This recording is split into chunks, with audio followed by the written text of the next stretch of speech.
I'm Amy Jo Martin. Welcome to the Why Not Now show.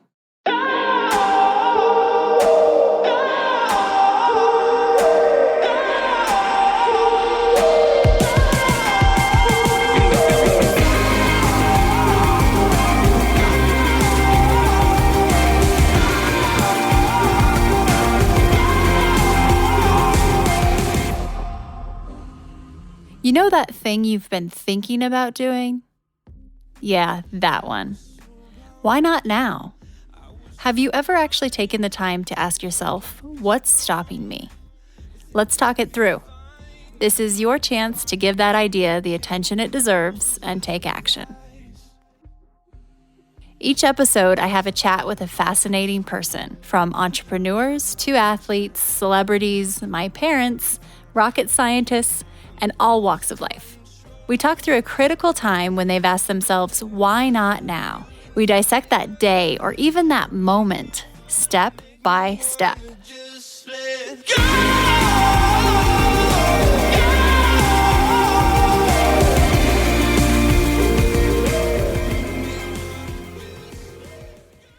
Michelle Poehler is a professional fear facer, but she hasn't always been. From the time she was a little girl, Michelle was afraid of the world. She was scared of dogs, dreaded doctor's appointments, and even missed dinner parties if it meant that she had to drive at night by herself. It all changed when she moved to New York City and launched a project called 100 Days Without Fear. In this episode, we talk through the crazy fears Michelle tackled, and she shares her learnings about fear. Now, she's the founder of Hello Fears, and she speaks to all types of audiences about her findings. She's encouraging the world to fear less and do more. Before we get started, I want to tell you about my partners at Design Pickle.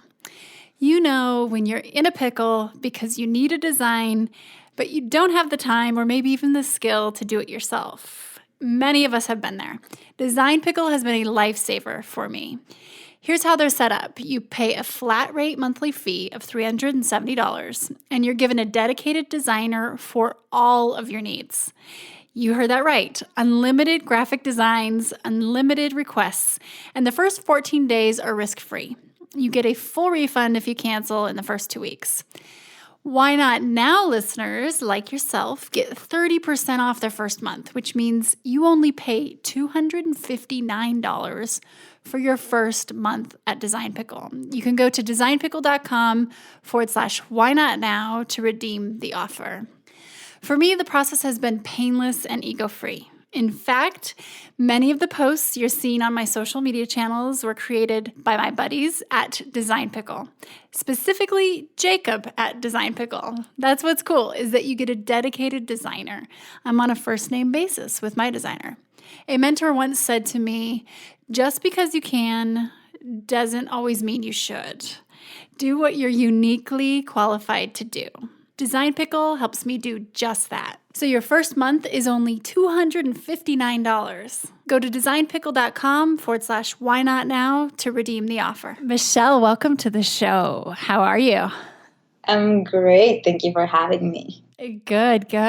I'm excited to have you and talk through the last couple of years and hopefully, if it isn't within your answer to your Why Not Now moment, we'll bring it out for sure, and I'm sure it will be in some context. But can you think of a time when you had to ask yourself, why not now? Sure. So when I was doing my master's in branding here in New York at the School of Visual Arts, I got a one in a lifetime type of assignment.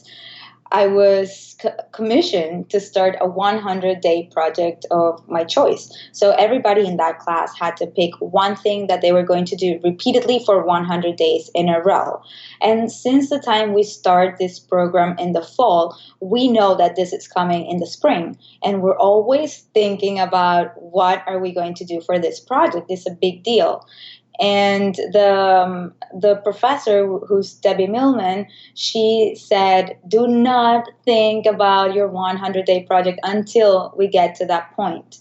And we would obviously not even pay attention to that. And we were always, oh, what if I do 100 days of eating at different restaurants or watching 100 movies or creating 100 logos or who knows, all these ideas.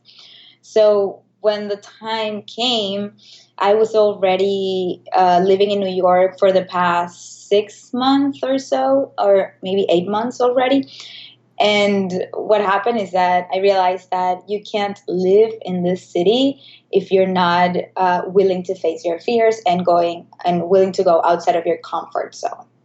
So that was my why not now moment when I said, you know what? I thought this project was going to be something fun and artsy, probably something that I can create a portfolio piece out of this so I can later apply to companies or agencies and show off my branding skills or my graphic design skills. But in that moment, I realized that it was the perfect time for me to face all of my fears and have this kind of accountability, that the entire class is doing this project.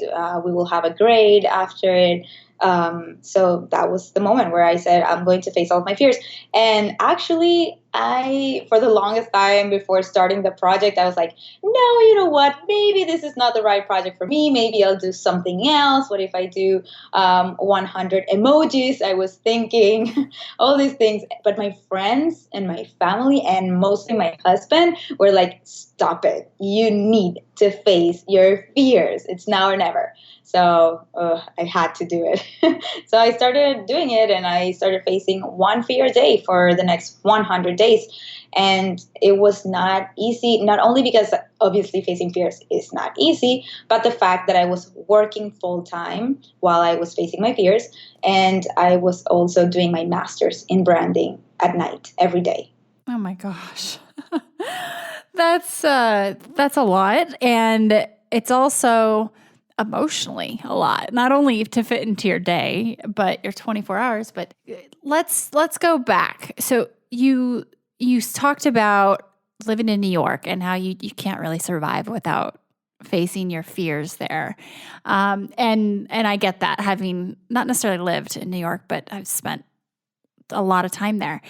Was there something that happened in New York when you moved there that you realized this, or is there something that really sticks out in your mind that allowed you to realize, okay, we need to tackle the 100-day project from a fear standpoint? Yeah, many things. So first thing is that when I think of my first memory of New York, I think of fear. So I remember the first day we got here, we had to go to our jobs. Me and my husband, we both got transferred from the Miami office to the New York office in our separate jobs. So it was the first day. We didn't even have a house to live or anything, but we had to go that day to work. So we hopped on the subway, and he was in one subway and I was in the other one, but right across from each other. And he was like, this is it, Michelle. Okay. I hope you get to your, agency.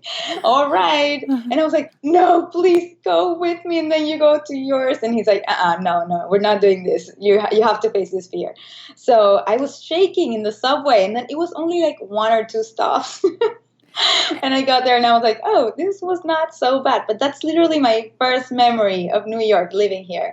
And just like that, I started facing fears that they're not even optional, that you have to face in order to just live in the city. Also, I was going every day to school from 6 to 9 or 10 or 11 p.m. sometimes. And after that, I would have to go home by myself.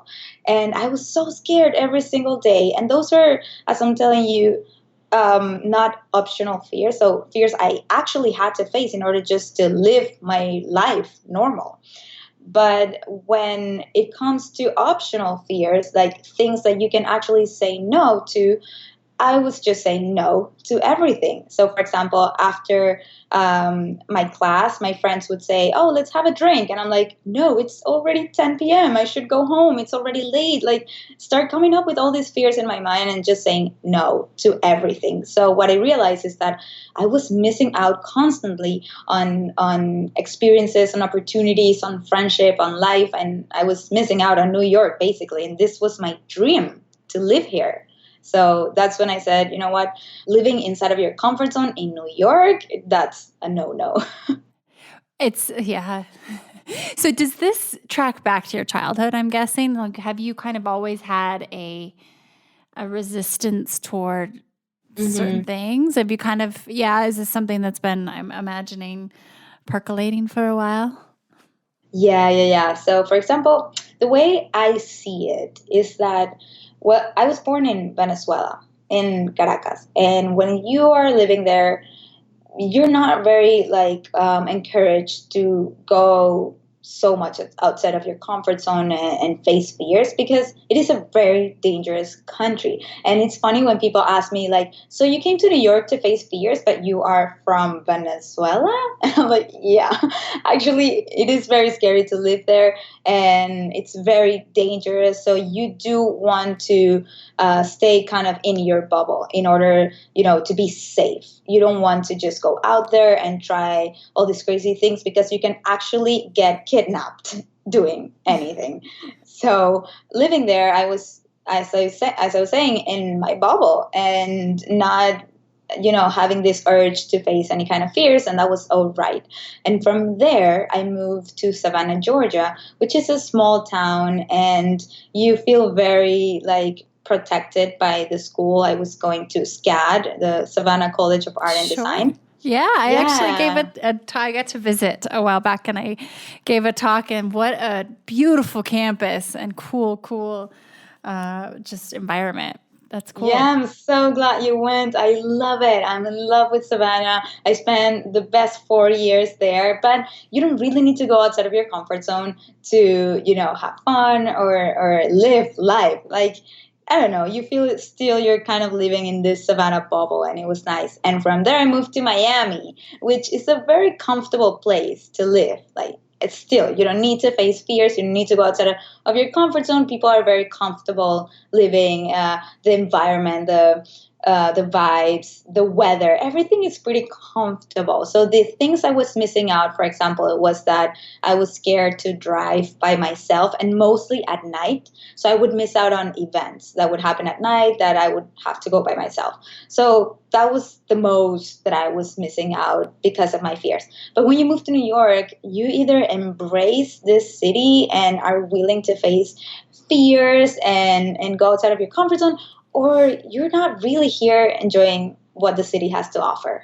I've been living with this my entire life, but when I arrived to New York is when I realized how it was affecting me. We're going to take a quick break, and we'll be right back with Michelle. We tackle the most taboo topics on the Why Not Now show.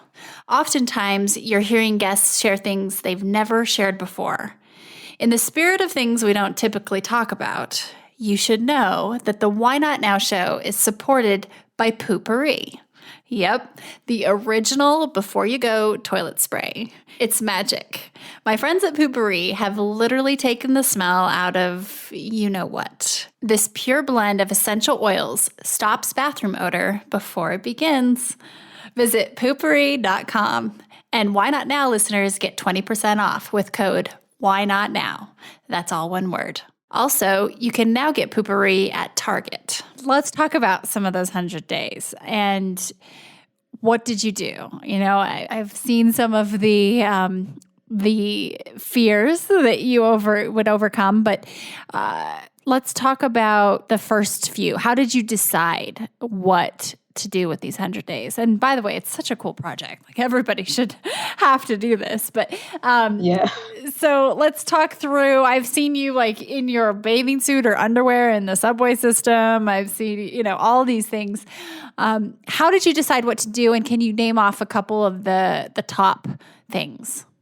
Yeah. So when I started it, I thought it was going to be really easy to come up with the 100 things to do. I was like, oh, that should be so easy and fast. Like, I have thousands of fears. But then when I started to actually write them down, I could only write 20 things, and that's it. And I'm like, wait, what? No, I have to find other things. I'm doing this 100-day project, and this was before starting it. So I wanted to have a plan moving forward.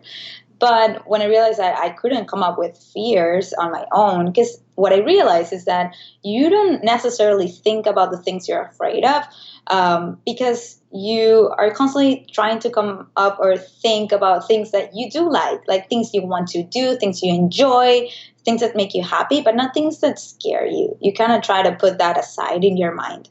So I went to Facebook and I asked my 1,000 plus friends to suggest ideas. And I had around 70 comments, and they suggested really creative things and great ideas that I put into my list. Not all of them, of course, because I would only do the things that I am scared of. So, for example, I'm not scared of heights and closed spaces and all these things that people suggested. And I said, okay, I can't relate to that.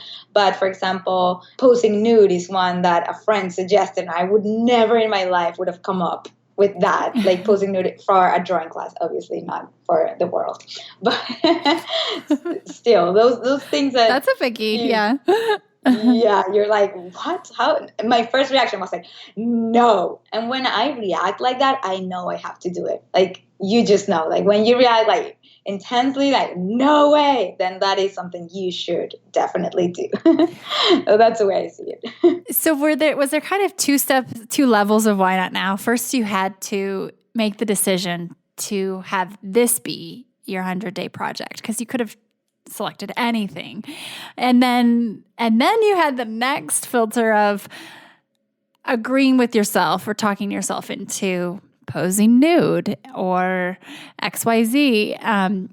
Once you made the first, was it easier then to accept that some of these are going to be out there and you're going to have to just almost use Why Not Now and this project to justify doing it? Or how did that work in your mind? No, yeah, you're totally right. And actually, I don't know if you've seen it, but I designed some T-shirts while I was doing the project that they'd say, if not now, when? Which is very similar to Why Not Now. And that is the question that I would ask myself before facing these fears. Like, seriously, if I don't do skydiving now, when am I going to do it? Because I felt that was the perfect moment for me to face my fears because of many reasons. First, I am married and I have the support of my husband, who's like saying, let's do this together. I'm going to be with you. I'm going to help you in every step of the way. I'm going to support you. And that's awesome. But at the same time, we don't have kids. So I don't have any life depending on me. So I was like, this is a perfect moment for me to do all these kinds of crazy things, because I know that when I have kids, I will have a harder time saying yes to these things. Mm-hmm. And also, I was 25 at the time, or 26. I can't remember. I'm 28 now. So it was 2 years ago. It's probably 26. And I was like, I'm still pretty young. I have my entire life ahead of me. I want to live a life that is fulfilling, that I feel like I am living in this moment, like in the moment. And I'm in New York. This is the perfect place for me to do these random things. For example, when I did the challenge where I was walking around the subway in my bikini, you think people would pay attention to this, but not really, or not in New York. Like, if I do this anywhere else, everybody would be like calling the police. Like, there's a crazy woman walking around.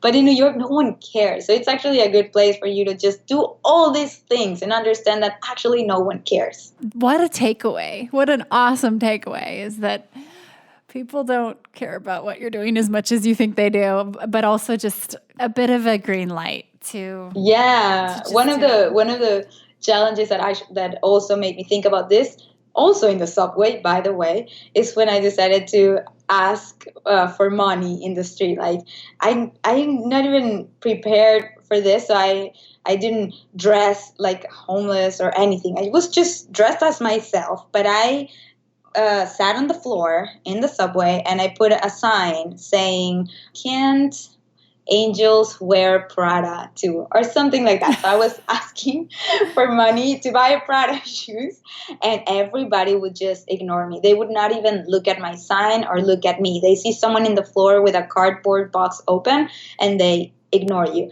And at first I was like feeling very rejected, and I was like, come on, people, just read the sign. It's really funny. But after a while, I started actually feeling great, everybody was ignoring me. I could just be in New York observing everyone and just looking around without anyone looking at me. And it felt even nice. What a great place to take this on. So you're doing these every day, and do you find yourself raising the bar a little bit as you were going? And second part to that question would be, did you find it got easier? So, like the fears, they're so different from each other that you can't just categorize them and say, oh, I'm facing fears again, because each one is completely different. So going on a roller coaster, getting a piercing, driving by myself at night, getting a Brazilian wax, you can't say, oh, so I jumped off the plane, so the Brazilian wax shouldn't hurt that much. No, but what happened throughout time is that I realized how I started to build like this confidence, and in the way that it was never as bad as I thought the fear was going to be. So every time I was going to face a fear, I was like, this is the worst one. I know it. I know this is not going to go well. And then I do it and nothing happens. In fact, I most of the times got a nice experience out of it. And I was like, oh, okay, that wasn't that bad. But the next one, oh my God, I'm going to die tomorrow. And then same thing. And it was every day like that. So it got to a point that I'm like, okay, every day I think it's the worst fear. And then again, I realized that it's not. So that gave me the confidence to keep going and think, okay, maybe it is not the worst fear. And I just have to do them and then evaluate and say, okay, which one was actually the worst fear? And I can't say that one was the worst one because they were never as bad as I expected them to be. And I think expectations play a big role in terms of fear, because fear is all about the expectation, not the actual action that you're doing. Huge, huge. And I saw your list of categorizing, I think, different types of fear is basically what you were saying, but didn't you net out to only a few things that this really came down to? So whether it was skydiving or walking through the subway in your bathing suit or in your underwear, you were able to come up with a bucket for each. Yeah. And what were those and how did you arrive at that?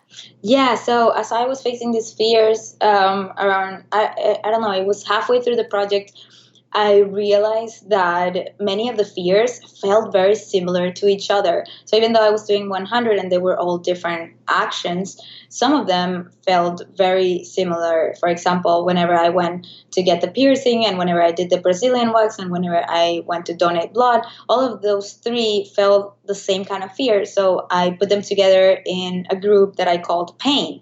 And I was like, oh, okay, I'm afraid to feel the pain. But I know it's more about the anticipation of feeling the pain that it is actually about the pain. So I was like, what other buckets can I create? So I put 7 buckets together, like rejection, embarrassment, loneliness, danger, disgust, control, and pain. So in control, and so it was a nice thing that I did halfway through the project, because then I was able to say, oh, you know what? I haven't done many fears in the loneliness area, and I know I'm very afraid to be by myself. So let me do more fears in that area so I can, gain more confidence whenever I am by myself. And I still do that a lot. For example, last year during the project, I faced fears in that area, like traveling by myself to DC from New York. So that was like a 2-day trip, or going to a theater by myself, to a museum by myself, doing all these things by myself. But this year, even though I was not doing the project anymore, on my birthday, I decided to spend my birthday by myself and do all the things I love doing. And it was an amazing birthday. So even though the project is done, I still face these fears and I still kind of categorize them in my mind. I imagine I wouldn't say addictive, but I imagine it's something that you seek out to maybe do, I'm guessing, because of how you feel after. Is there not an adrenaline, because some of these aren't necessarily adrenaline, maybe they all are, I don't know, focused, but is there's a sense of just relief and accomplishment and overcoming that becomes a little bit addictive? I think that the first thing or the main thing that I look for when I do these things is I look for experiences. So I feel that our life is made out of experiences, and the more experiences that you have, the better quality of life you're having, like the more fulfilled or fulfilling life that you're having. So I think I spent my entire life avoiding fears.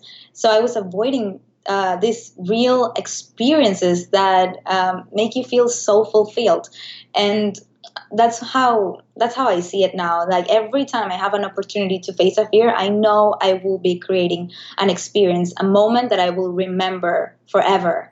So whenever I say no to something, I even have my husband saying, Michelle, think of the experience. Remember, we will remember this moment if you say yes. But if you say no, this will be just one more day in your life that you will forget about. So it is all about building memories and experiences. So that's why I think I like to face my fears now on more of a daily basis. Very cool. Very cool. So I see, you've spoken at Facebook, at a lot of different companies. When you go in to talk to people that work for these brands, what is the key takeaway? Like, how do you relate this to work environment? Yeah, so that has been definitely a challenge. At first, I'm not going to lie, I felt like an imposter most of the times because I'm talking about pursuing your passion, living life to the fullest, doing the things that make you happy and not anyone else. And for example, in my case, I quit my job to pursue this, and then my husband quit his job to help me build this movement and work together on this. So whenever I was hired to speak at companies, I was like, I don't know, I feel might give them the impression that they will have to quit their jobs in order to be happy. But then I realized that many people are actually very, very happy working at their companies and creating impact where they are. So, for example, companies like Google and Facebook, they're making real change in the world, and they're very proud and happy to do so. So I just try to encourage them to be their authentic self at work, which is a challenge I know many people face.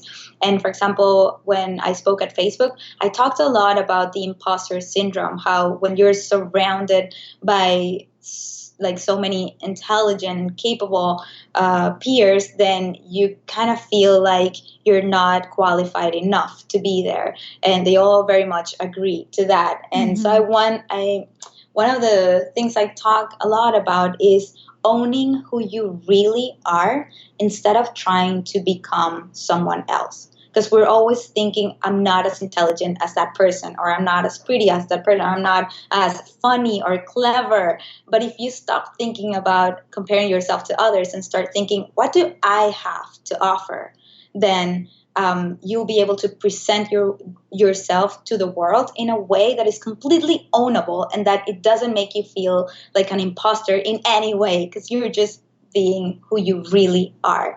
And I am inspired by the book The War of Art by Steven Pressfield. In there he says, in this lifetime this lifetime is not about finding who we ought to be, who we imagine we ought to be, but to trying to figure out who we already are and become it. And I love that. I love the become it part of it, because it is true. Sometimes you're this and this and that, but you're not trying to become that, and then you're not owning it. And then if you don't own it, then who are you? Who are you trying to become? Exactly. So rapid fire round of questions here. Favorite book, and what are you reading right now? So I'm not a big reader. I'm now very much into Audible, and I'm listening to books now. Fair enough. A lot of people are. Yeah, the thing is that I listen to so many at the same time. I started the Amy Poehler one, Yes Please, at the same time that I'm reading, or let's say listening to Originals by Adam Grant. I know you interview him. I'm such a big fan. Brené Brown, Rising Strong. I decided to read that one first because it's her own voice telling you the story, and I Yes. love that. Yeah. So those three I'm listening to. I'm also reading Untangled to learn a little bit more about teenagers. And let's see, my favorite book. I have a hard time coming up with one. Let's say The War of Art for now, the one that I mentioned Mm-hmm. by Stephen Pressfield. It really inspired me in many ways, and I think everybody should really read that book. So good. Good answer. I'll definitely gonna check it out. And what keeps you up at night? Oh my God. I don't want to say it, but it's coming up with the next idea. I'm always trying to think, even though I'm like enjoying what I'm doing now. But inside of what I'm doing now, I'm always thinking, how can I make things better and improve what I'm doing? I love to create content. So I'm always trying to think about the next piece of content that I'm going to produce, either if it's a Medium piece, a podcast, a video, or just a simple Instagram post. I'm always thinking about that. You do very well too, by the way. I love following you. And we'll make sure that I include links that are in the show notes to allow other people to easily find you. Pirates or ninjas? Who is tougher? Oh my God. Okay, let's say ninjas. Ninjas, huh? Why do you think?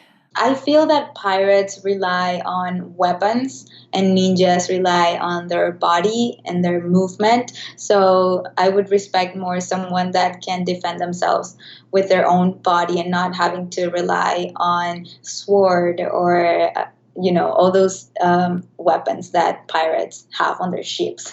Very wise. I like the depth and the thought that went into that. No, it's good. I haven't had that answer before, but I'm thinking about editing together all of the answers to just that one question because sometimes there's no backup whatsoever and people are just very confident in their answer and that's it. And that's fine. That's great. And then you have these deep answers and it tells you something about a person. I think it gives you a little insight into the way their mind works. Totally. This last question will be probably pretty easy for you because you have started a whole content series around it. But what advice would you give to your younger self? And you can choose which age that might be. And in some cases, it's every age for people. But how would you answer that one? So I think that the biggest advice I would give my younger self is to have more experience, like say yes more often than you say no. Because I was so used to saying no to every single opportunity that came my way. I missed out on so many things, and I really regret that. I can, off the top of my head, think about at least 10 experiences that I missed out, like big ones, trips, adventures, opportunities to be part of groups, things that I just said no because it was more comfortable that way. Have you read, that's a great answer. Have you read Shonda Rhimes' book? Yeah. And are you a fan of it? I picked it up and I started it, and I know I'm late to the game, but like many books, I start and I need to pick it back up. Should I? Yeah. Okay. I recommend you listen to it on Audible because it's her voice. Oh, okay. Good. It's so great. So great on Audible. I loved it so much. Yeah, definitely. And it's the same advice I would give myself. The year of yes. Come on. I love it. I love it. This has been awesome. And thank you so much. I am excited to kind of follow and see, where else you take this. And your content it's super fun and thoughtful and it's refreshing. I was just watching one of your YouTube videos earlier, your new ones. And you have such a great knack for production too. So props to you, and your husband is probably involved in that as well, it sounds like. So yeah. it takes a lot of work, but there's a lot of stuff out there that isn't as enlightening. So we need more of your stuff. Oh, thank you. I'm so glad you're enjoying my content. I will keep doing it for sure and keep following you as well because I really enjoy what you do. Likewise. Thanks for being inspiring and coming on the show, and we'll talk to you soon. All right, my pleasure.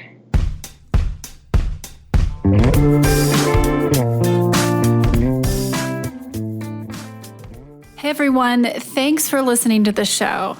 Hit me up on social media to let me know what you think. I'm at Amy Jo Martin on Twitter, Facebook, Instagram, and LinkedIn. And I want to hear your Why Not Now moments so I can share them on the show. Just send me a note to whynotnow@amyjomartin.com. For show notes and other offers, you can visit amyjomartin.com/whynotnow. And while you're there, don't forget to sign up for my email newsletter for exclusive content and announcements. A big thanks to Rock Salt Music for all of the tunes by the talented John Coggins. And of course, a hat tip to Richard Brewer for editing and producing the show. I'll see you next time. And until then, why not now?